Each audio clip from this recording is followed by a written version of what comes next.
Halo Sobat Sama Kanang, gimana kabarnya? Semoga kalian baik-baik saja ya. Seperti biasa, pada video kali ini kita akan membahas preview cerita Donghua Renegade Immortal episode ke-145, yang dimana pada episode sebelumnya Wang Lin menemukan giok langit dalam jumlah gila dari Taoist petir, lalu langsung berkultivasi besar-besaran hingga menghancurkan area ribuan kilometer. Di sisi lain, Zixin tanpa sengaja mengganggu tempat kultivasinya dan dipaksa kabur setelah planet itu meledak. Tubuh asli Wang Lin akhirnya muncul dengan 4 bintang dewa kuno yang sangat menakutkan. Sementara itu, Jouru membuka tas peninggalan Wang Lin dan memori Limuan langsung masuk ke pikirannya, membuatnya menangis karena sadar Wang Lin tak ingin ditemukan. Setelah 1 tahun kultivasi brutal, Wang Lin akhirnya menembus tahap Ascendant akhir. Dengan Thunder Beast miliknya, ia mulai menyamar sebagai utusan kuil surgawi petir untuk mengumpulkan buah kenaikan surgawi dari berbagai keluarga kultivator. Semua orang ketakutan dan tunduk padanya karena aura petirnya sangat mirip Taoist petir asli. Di akhir cerita, Wang Lin pergi ke planet Yunxia demi mencari aura dewa kuno untuk memperkuat tubuh aslinya. Namun saat memasuki kabut planet itu, seekor ular Mungazer fase ketiga mendadak menyerang dan hampir merebut formasi pedang bintang 7 miliknya, menandakan bahaya besar sudah menunggunya. Dan itu merupakan inti cerita pada cerita sebelumnya. Kalau begitu, sekarang langsung saja kita masuk ke bagian cerita terbaru.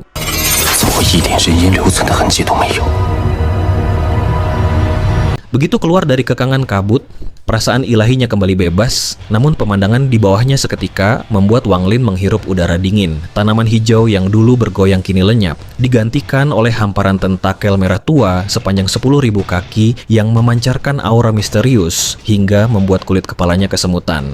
Meskipun demikian, setelah memindai area sekitar, ia sedikit bernapas lega. Ular Mungazer ini baru menuju ke bentuk ketiga dan belum sepenuhnya terbangun. Namun, tanpa rangsangan ekstrim, mustahil ia menjadi agresif begini. Seseorang pasti telah datang ke sini dalam 100 tahun terakhir, pikir Wang Lin mengerutkan kening. Ia kemudian melompat turun dan menegur Thunder Beast yang masih enggan masuk kembali ke dalam kereta perang.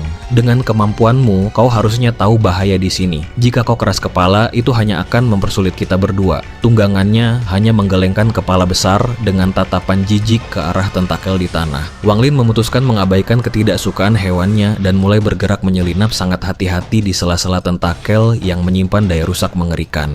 Akan tetapi, mendadak salah satu tentakel di depannya melesat menyerang memicu angin kencang bak sayatan pisau di wajah Wang Lin. Berkat kewaspadaan penuhnya, Wang Lin mendeteksi pergeseran pada akar tentakel tersebut dan langsung menggunakan teleportasi cepat hingga menyisakan bayangan. Tentakel itu menghantam bayangannya sebelum perlahan menarik diri kembali normal. Untuk membuat ular Mungazer terpengaruh efek buah kenaikan surgawi, cairan buah harus diaplikasikan tepat pada akar sensitifnya. Tapi tentakel aktif ini membuat segalanya menjadi repot, batin Wang Lin. Ia segera menampar tas penyimpanannya untuk mengeluarkan sejumlah besar buah kenaikan surgawi ke udara, lalu berseru dingin, "Sempurnakan." Buah-buah tersebut hancur memuntahkan cairan merah kental. Wang Lin lalu membentuk segel tangan dan mengembuskan energi asal untuk membakarnya hingga menyaring kabut merah pekat. Selanjutnya, Wang Lin mendorong kabut merah tersebut ke arah tanah hingga menyebar sejauh 1000 kaki, menyelimuti lusinan tentakel aktif. Di bawah pengaruh kabut buah, tentakel-tentakel tersebut mulai melambat dan bergoyang limbung layaknya manusia mabuk. Sementara warna merah tuanya berubah menjadi merah menyala. Memanfaatkan momen krusial ini, Wang Lin mendarat di tanah dan mendekati titik sensitifnya di bagian akar. Ia terus memurnikan lusinan buah secara bertahap untuk digabungkan dengan akar tentakel terakhir. Namun waktu penyerapan sangat terbatas dan warna merah menyala tersebut mulai memudar kembali ke merah tua. Wang Lin bergegas terbang menjauh tepat ketika tonjolan misterius di bawah permukaan tanah mulai bergerak turun. Wang Lin mengenali fenomena ini. Ular Mungazer sedang membuang racun sisa tubuhnya layaknya manusia yang menggunakan toilet. Di sisi lain, Thunder Beast yang mengawasi dari langit merasa kesal dan memandang rendah pemandangan menjijikkan tersebut. Didorong rasa angkuhnya, makhluk itu nekat melesat turun menghantam tanah sembari melepaskan kilatan petir dan gema suara gemuruh yang dahsyat. Wang Lin seketika berbalik dan berteriak murka, "Sialan, cepat kembali!" Akan tetapi nasi telah menjadi bubur. Tanah bergetar hebat seolah seluruh planet mendadak hidup kembali. Seluruh tentakel berhenti bergoyang dan langsung memanjang masif memburu raga Thunder Beast. Pada awalnya, tunggangan itu membalas dengan mengalirkan arus listrik ke dalam tanah melalui tentakel penjerat. Namun sesaat kemudian kekuatan misterius dari tentakel memancarkan cahaya merah yang membutakan hingga seluruh planet berubah merah. Tentakel-tentakel itu bergerak terlampau cepat dan langsung mengunci raga Thunder Beast hingga tidak bisa berkutik. Tidak peduli seberapa keras ia melepaskan guntur. Wang Lin menatap dari kejauhan dengan ekspresi sangat suram. Fase ketiga, ular Mungazer rupanya sangat sensitif terhadap suara, sehingga raungan panik Thunder Beast justru membuat lilitan tentakel Qian mencekik ketat hingga rasa congkak di matanya berubah menjadi horor murni. Berhenti mengaum, perintah Wang Lin lewat transmisi suara dingin sembari kembali mengeluarkan buah kenaikan surgawi. Sementara itu tepat di dalam inti terdalam planet Yunxia, seorang pria tua bertubuh kurus sedang duduk bermeditasi di dalam gua yang sangat luas di samping sebuah tungku raksasa. Untaian tentakel setebal lengan tampak melilit erat tungku tersebut untuk menyerap sesuatu. Pria tua itu adalah Tan Lang. Sesaat kemudian, ia mendadak membuka mata dengan ekspresi yang kian menggelap saat dinding-dinding gua mulai bergeser memuntahkan kabut merah dalam jumlah besar, disertai kotoran berbau busuk mengandung petir sisa ekskresi yang membuat seisi ruangan menjadi sangat bau. Jika Wang Lin berada di sana, ia pasti langsung menyadari bahwa tempat Tan Lang bersembunyi adalah toilet pembuangan limbah milik ular Mungazer. Wang Lin menampar tas pegangannya, mengeluarkan banyak buah kenaikan surgawi, lalu menatap tenang ke arah binatang petir yang mulai tak berdaya. Sambil melambaikan tangan kanan, ia memeras semua buah itu menjadi jus, memurnikannya dengan energi asal hingga menjadi kabut merah, lalu menekannya tanpa ampun ke binatang guntur yang terperangkap. Seketika, terdengar suara retakan tajam saat kabut menyebar. Cengkeraman tentakel yang menjeratnya pun mengendur dan berubah merah tua.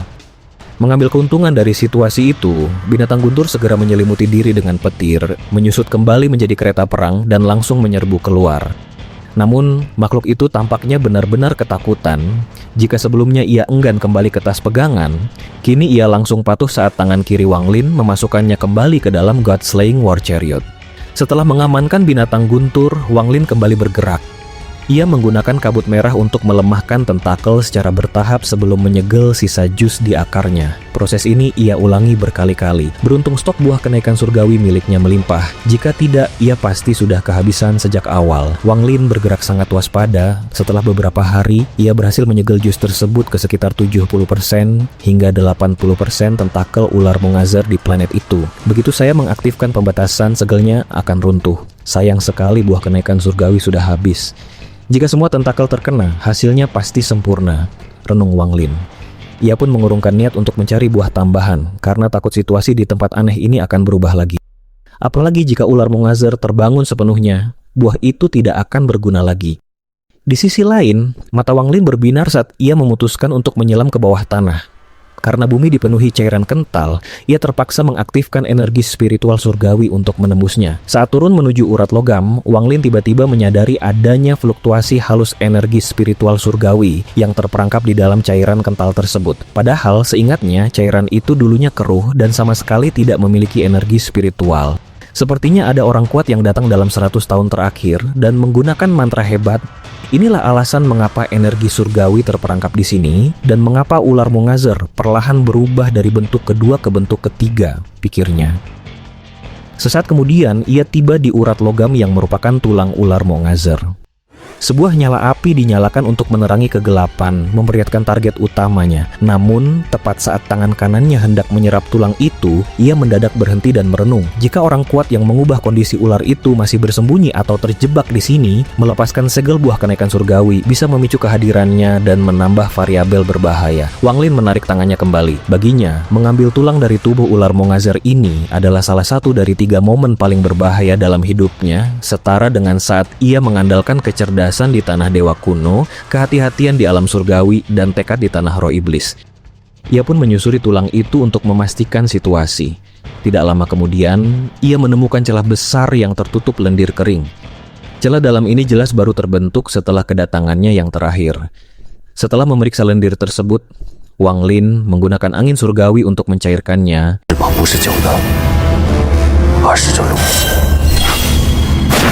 hingga memperlihatkan sebuah gunung besar di kedalamannya yang hampir menyatu dengan tulang. Sumber energi spiritual padat ternyata berasal dari sana. Mata Wang Lin langsung menajam saat mengenali objek tersebut. "Tan Lang," gumam Wang Lin muram. Ia tahu betul ini adalah harta karun yang diekstraksi Grid dari jiwa gunung. Mereka memang mengejarku. Aku tidak tahu apakah mereka semua datang atau hanya Grid, tapi aku tidak boleh melewatkan gunung ini. Mengingat sifat Grid, hartanya pasti tidak sederhana. Sementara itu, bagian tepi gunung sudah berasimilasi kuat dengan tulang, sehingga ia tidak bisa menggunakan buah kenaikan surgawi. Wang Lin menguji kekerasan gunung dengan jarinya yang dialiri energi surgawi, namun tidak meninggalkan bekas. Akhirnya, ia menyalurkan sebagian energi pedang Ling Tianhou ke jarinya untuk mengiris bagian luar gunung tanpa mengganggu area yang berasimilasi.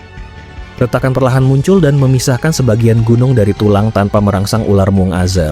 Wang Lin lalu pindah ke sisi lain dan mengulangi prosesnya dengan jauh lebih hati-hati. Namun, tepat ketika gunung itu akan terlepas sepenuhnya, rasa dingin yang ekstrim tiba-tiba menusuk punggungnya, membuat kulit kepalanya kesemutan, seolah ada pedang yang ditargetkan tepat di antara alisnya. Tanpa sempat menyebarkan akal ilahi, Wang Lin langsung bertindak refleks. Tangan kanannya menyambar gunung tersebut, dimasukkan ke tas pegangan, sementara tangan kirinya menunjuk ke belakang melepaskan mantra berhenti. Suara gemuruh hebat terdengar saat Wang Lin melesat melarikan diri menggunakan mantra pelarian kuno. Ketika ia menyebarkan indera ilahinya, ia mendapati hal yang mengerikan. Seekor ular Mung Azer kecil dengan 100 kaki tubuhnya mencuat dari tanah. Beruntung makhluk itu sempat tertahan oleh mantra berhenti miliknya. Begitu mantra itu habis, ular kecil bermata merah itu meraung marah dan menghilang kembali ke dalam bumi. Wang Lin terus memacu kecepatannya jauh ke dalam tanah dengan ekspresi suram. Kejadian tadi membuktikan betapa berbahayanya tempat ini karena ia sama sekali tidak menyadari kehadiran makhluk tersebut sebelumnya. Ada berapa banyak ular Mung Azer di sini? Keserakahan sialan, apa yang sebenarnya dia lakukan hingga ular ini berubah ke bentuk ketiga? Jika hanya menusukkan gunung ke tulang, efeknya tidak akan seburuk ini, batin Wang Lin. Ia mendadak berhenti di tengah pelariannya dan ekspresinya menjadi jauh lebih tegang saat sebuah spekulasi buruk melintas di pikirannya. Mungkinkah, berdasarkan memori Dewa kuno Tusi, Wang Lin tahu ada benda paling tabu di tubuh ular Moong Azer, bunga bulan, Moonflower. Bunga beracun ini hanya bisa ditawar oleh darah murni Dewa kuno. Jika ular Moong Azer mati, bunga bulan akan memicu tubuh ular mengembang dan meledak dahsyat hingga menyapu bersih seluruh sistem bintang. Karena alasan inilah bangkai ular purba ini tidak pernah tersisa di alam semesta. Aku tahu situa keserakahan tidak akan bergerak jika tidak ada harta. Jangan-jangan dia salah mengira bunga bulan ini sebagai harta karun, batin Wang Lin suram. Jika dicabut, bunga bulan akan langsung meledak dan melenyapkan lebih dari setengah wilayah utara. Kulit kepala Wang Lin kesemutan ngeri. Padahal, jika tidak diusik, ular ini bisa hidup tenang dalam bentuk kedua hingga waktu yang sangat lama. Lagi pula, kekuatan monster ini terlalu besar. Siapapun yang nekat menyentuh bunga bulan hanya akan mengorbankan nyawa. Jika Grid mencari mati, itu bukan urusanku, gumam Wang Lin sambil terus menyisir interior daging ular hingga ke area aman. Karena tidak bertemu ular lain, ia menyimpulkan bahwa Grid pasti tertelan dan terjebak di pusat sirkulasi pembuangan, ekskresi dan penyerapan ular. Tempat sisa kotoran didaur ulang menjadi nutrisi tubuh. Di sisi lain, beberapa hari kemudian, Wang Lin tiba di pinggiran pusat ekskresi yang berbau busuk menyengat tersebut. Saat menyebarkan indera ilahinya di area tepi, sebuah pesan suara lemah yang sangat ia kenal tiba-tiba merayap keluar. Apakah ada rekan kultivator di luar? Selamatkan aku, akan ada hadiah banyak harta. Itu adalah suara Grid. Kondisinya kini kurus kering karena kehabisan daging, darah, dan energi surgawi demi bertahan dari daya serap organ ular selama 100 tahun.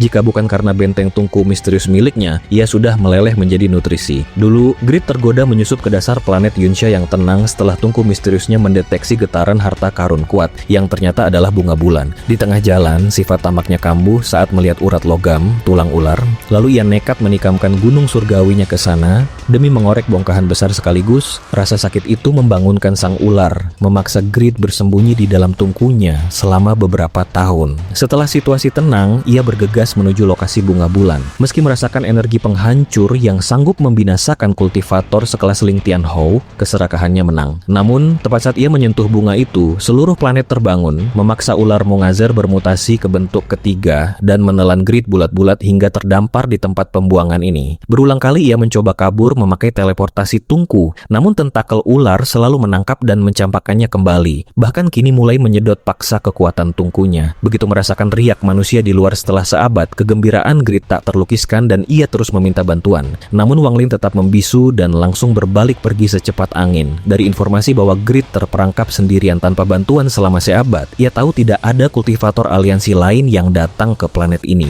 Wang Lin tidak mau membuang waktu berbicara dengan Grid ataupun tergiur janji harta. Baginya, menjadi tamak hanya akan menyia-nyiakan 900 tahun perjalanan kultivasinya. Itulah mengapa dulu ia memilih mundur demi mengumpulkan buah kenaikan surgawi yang melimpah. Wang Lin kembali ke celah tulang yang aman, duduk dalam posisi lotus, lalu mengeluarkan penjaga langit untuk berjaga-jaga. Melalui segel tangan cepat, ia menghancurkan seluruh pembatasan energi pada tentakel luar secara serentak. Sementara itu, di permukaan planet Yunxia, mayoritas tentakel mendadak kejang massal saat cairan murni buah kenaikan surgawi menyembur masuk ke akar saraf mereka secara bersamaan. Jika hanya satu dosis, tubuh ular bisa mendetoksifikasinya dengan mudah. Namun kini, ribuan aliran cairan menyatu bagai lautan racun memabukkan yang merendam seluruh kesadaran spiritual sang ular.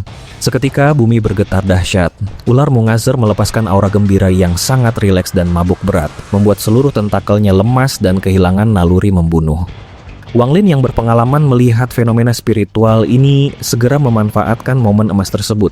Ia mencengkeram kedua sisi tulang yang terbelah, menghubungkannya ke tubuh sendiri sebagai jembatan konduktor. Kemampuan ketiga dari sungai dunia bawah, kekuatan dunia bawah, raung Wang Lin. Sungai dunia bawah miliknya membelah menjadi dua bagian di sepanjang lengan, melesat bagai dua naga hitam ganas yang melilit seluruh permukaan urat logam tanpa celah. Ekstraksi tulang, teriak Wang Lin kuat-kuat. Daya hisap absolut dari esensi TD Abyss yang digerakkan oleh basis kultivasi Ascendan, tahap akhir miliknya langsung meledak penuh. Seluruh planet berderak hebat, kabut atmosfer luar terpelintir menjadi pusaran raksasa dan gelombang raungan purba yang kuno mulai menggema, membelah keheningan ruang angkasa hingga jarak yang sangat jauh.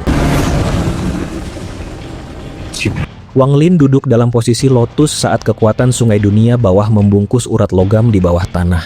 Seketika, dua bagian tulang itu bergerak seolah hidup dan memicu getaran dahsyat di seluruh planet, layaknya tangan raksasa yang mengguncang tulang punggung seseorang. Namun, meski bumi runtuh, tubuh Wang Lin tetap terpaku kokoh. Sebenarnya rasa sakit luar biasa sedang menyebar di tubuh ular Mungazer raksasa ini akibat pencabutan tersebut. Beruntung, limpahan jus buah kenaikan surgawi berhasil meredamnya dan secara aneh mengubah rasa sakit itu menjadi sensasi kenikmatan yang intens. Jutaan tentakel di permukaan pun kejang dan memanjang gila-gilaan hingga beberapa kali lipat dari panjang aslinya yang semula 1000 kaki. Jika dilihat dari luar angkasa, planet Yunxia kini tampak persis seperti seekor bulu babi raksasa. Sementara itu daya isap dari lengan Wang Lin terus menyebar gila-gilaan, memisahkan tulang dari daging ular layaknya pisau tajam.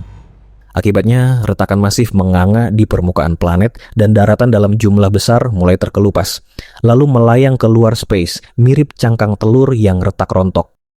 Seiring beterbangan kotoran bumi, aura purba merayap keluar tanda sang monster legendaris mulai terbangun, memicu kepulan kabut merah pekat yang membentuk kepompong padat di atmosfer. Di tengah situasi kritis ini, Wang Lin merasakan firasat krisis yang sangat pekat mengepungnya dari segala arah. Wang Lin langsung berdiri dan melesat secepat kilat dengan kilatan guntur di matanya, sambil mencengkeram bagian kiri tulang. Ia mengerahkan seluruh energinya hingga pembuluh darahnya membengkak dan berteriak gila. Bangkitlah untukku. Bumi berguncang semakin parah diiringi lolongan menyakitkan sang ular yang masih kebingungan akibat efek buah surgawi. Dengan ketenangan di balik kegilaannya, Wang Lin menyentak tulang itu hingga berhasil bergeser 3 inci. Tanpa ragu, ia membakar seluruh energi spiritual surgawinya. Tulang sepanjang tak terhitung kilometer itu perlahan terseret keluar dari bumi. Mulai dari 10 inci, 10 kaki, hingga melesat sepanjang 100 kaki. Wajah Wang Lin tampak ganas karena sirkulasi energi surgawinya telah melampaui batas. Demi mengejar waktu, ia melolong keras melepaskan puncak kekuatannya dan melesat membawa potongan tulang tersebut menuju permukaan bumi.